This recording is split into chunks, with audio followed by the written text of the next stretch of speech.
Dubai has been exploiting Africa's gold. But who's behind this masterminded heist? It was released earlier today.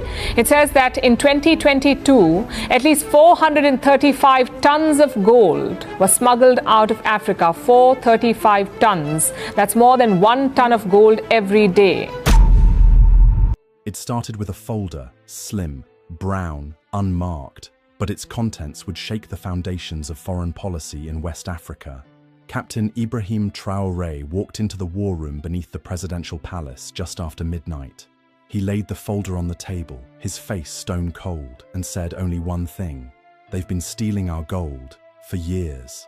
Inside the folder were satellite images, trade records, and customs data, evidence of a vast underground network siphoning Burkina Faso's natural wealth straight to Dubai. The images were undeniable: gold-laden trucks moving under cover of darkness, crossing unsecured Sahelian paths, unmarked planes landing on illegal airstrips in the north, never logged, never taxed, never questioned.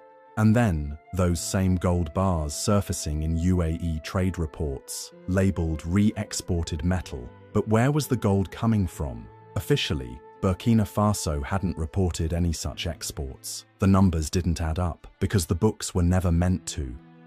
"For every ton of gold we officially exported," Traoré whispered, 2 more disappeared. And he was right. For 5 years, an invisible pipeline had drained Burkina Faso, not through open warfare, but economic bleeding. While schools lacked chalk and hospitals ran out of syringes, billions in gold quietly exited the country aboard Gulf-bound jets. And worse, someone inside had been helping them. Former ministers, shady customs officers, even mining site managers planted by foreign corporations. Traoré stared at the folder, then at the faces of his closest advisors. There was no rage in his voice, only resolve. This is no longer just a mining scandal. This is an act of war. The room fell silent. And in that silence, a new war began, not with bullets, but with truth. The runway was barely visible on satellite images, a forgotten airstrip tucked between the scrublands of northern Burkina Faso, abandoned, no longer listed on official maps, but it was very much alive. Under the cloak of night, aircraft with no transponder IDs would descend like phantoms. No flight plans, no lights, no questions. Locals called them les oiseaux sans drapeau, the birds without flags. Their cargo, refined gold, melted down and recast to erase its origin. Loaded into sealed containers, stamped with forged certificates from fake regional cooperatives. Within hours, those same containers would reappear in Dubai's customs registry, labelled Bulk African Mineral Ore, Origin, Various. Just vague enough to pass, just clean enough to sell. Traoré's investigation revealed the mechanics. Remote mines operated by foreign intermediaries posing as African startups. Gold extracted using local labour under brutal, undocumented conditions. Trucks rerouted away from state monitoring stations. Payments funneled through offshore crypto wallets and French-owned shell firms in Côte d'Ivoire and Senegal. For every ounce of gold declared legally to the Burkinabe state, 2 vanished into the shadow supply chain. And the UAE, it profited handsomely. Dubai had become the global hub for untraceable African gold. No ethics, no origin checks, no shame. "This isn't just smuggling," one intelligence officer reported. "It's looting with a landing permit." Worse still, Burkinabe customs computers had been hacked. Every time authorities tried to investigate outbound mineral flows, the data mysteriously disappeared. But now the truth was out, and Traoré wasn't planning a quiet response. "Let the world know," he said. "Dubai is not neutral. It is complicit." And with that, the hunter became the hunted. The gold trail was no longer invisible. The gold had vanished in silence. Now, Traoré would answer with noise. Just days after the secret folder was revealed, an elite task force was born, operating under the codename Operation Kumanjari, named after one of the richest gold belts in the country.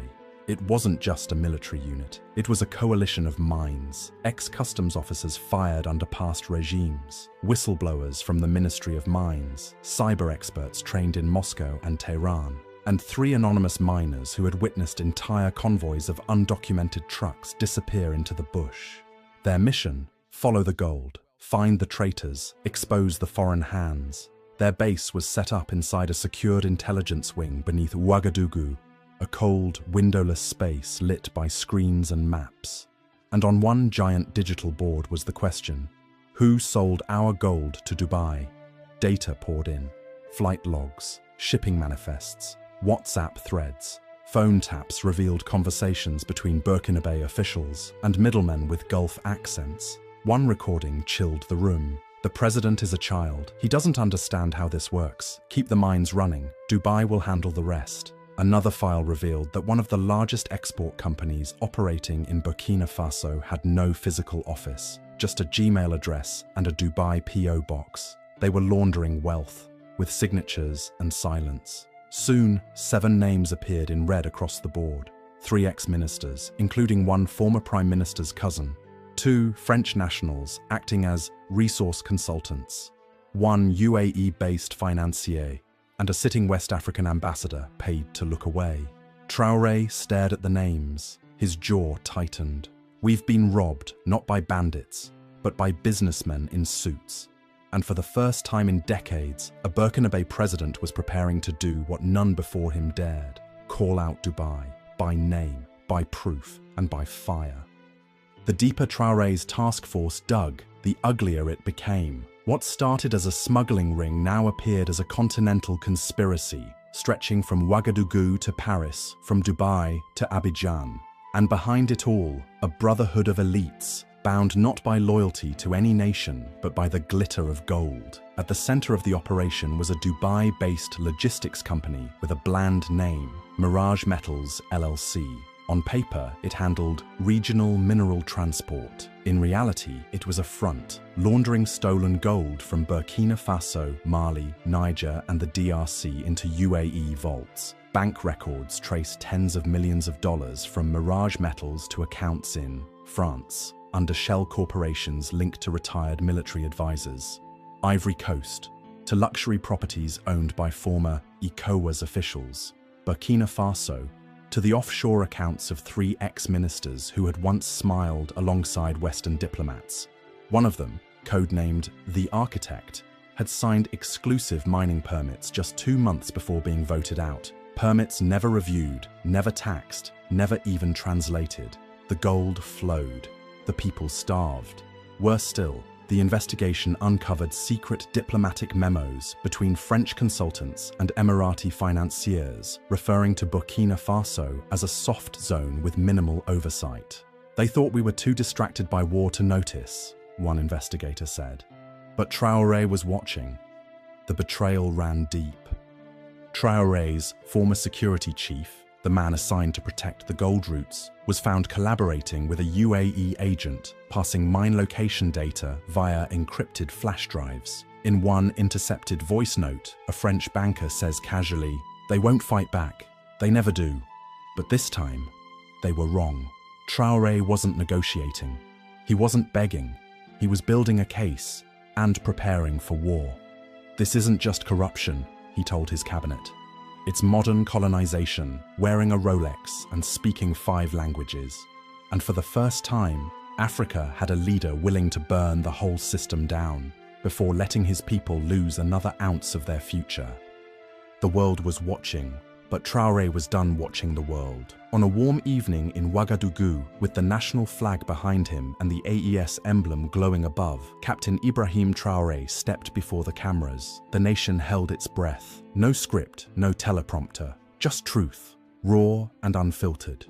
To the people of Burkina Faso, you have been robbed, not by rebels, not by the poor, but by kings in suits who smile while they steal. And then he named names.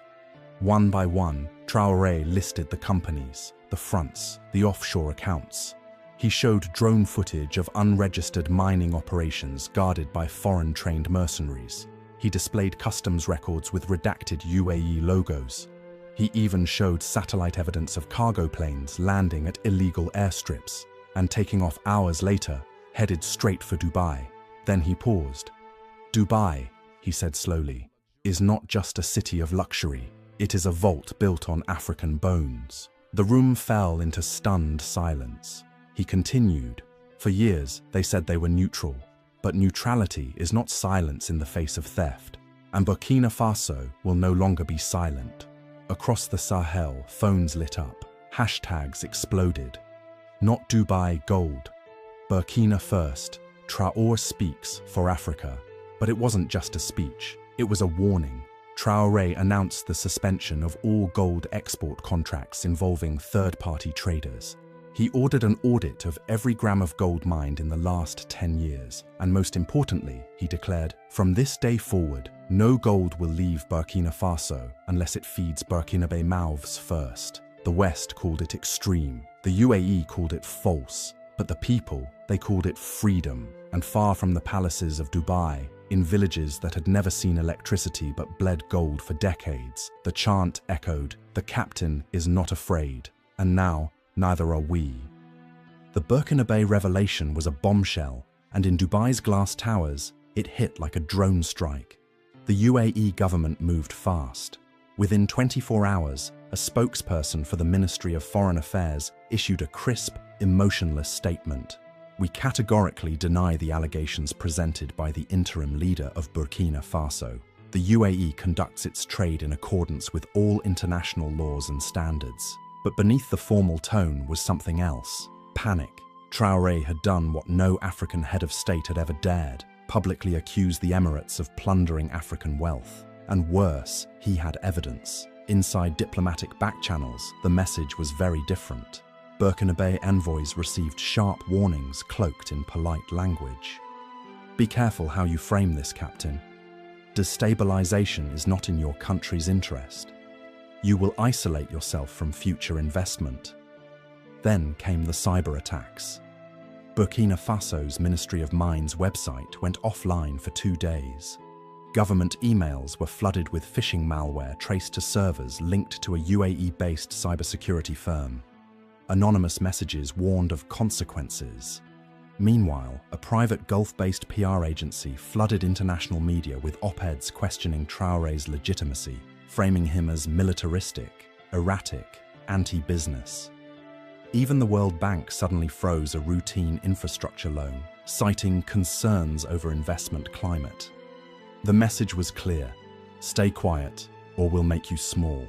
But Traoré refused to blink. Instead, he tightened the noose. All gold exports were temporarily halted. UAE-linked personnel at mine sites were ordered out. AES allies were briefed on what Traoré called a new form of economic warfare, and then he said it bluntly to the press: "We are under attack, not with missiles, but with money and manipulation, but Burkina Faso is not for sale."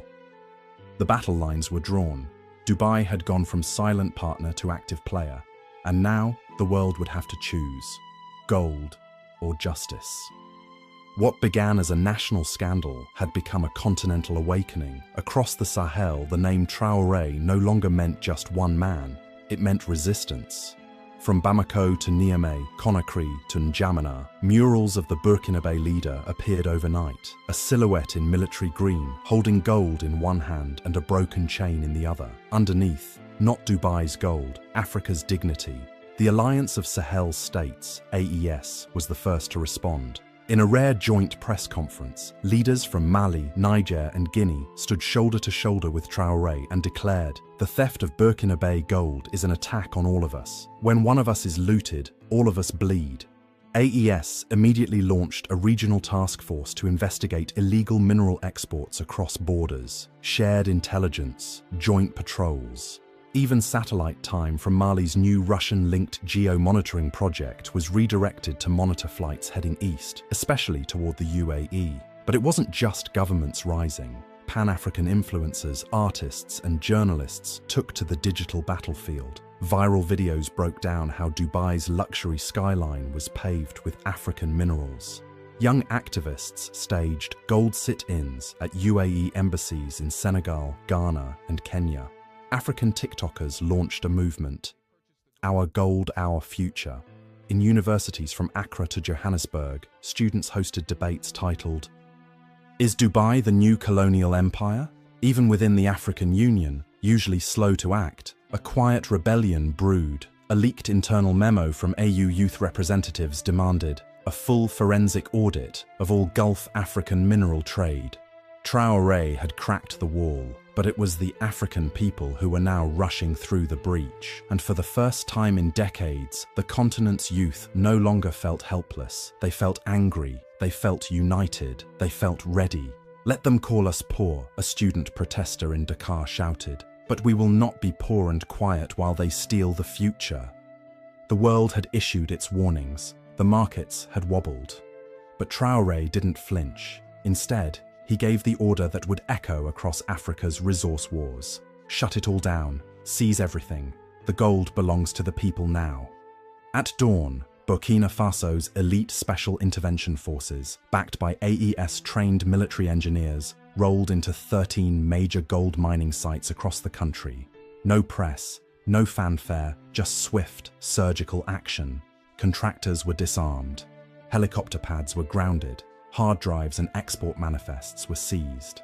Foreign supervisors, many from the UAE, Canada, and France, were escorted out under armed watch. Several attempted to resist, claiming international immunity, but Traoré had anticipated that.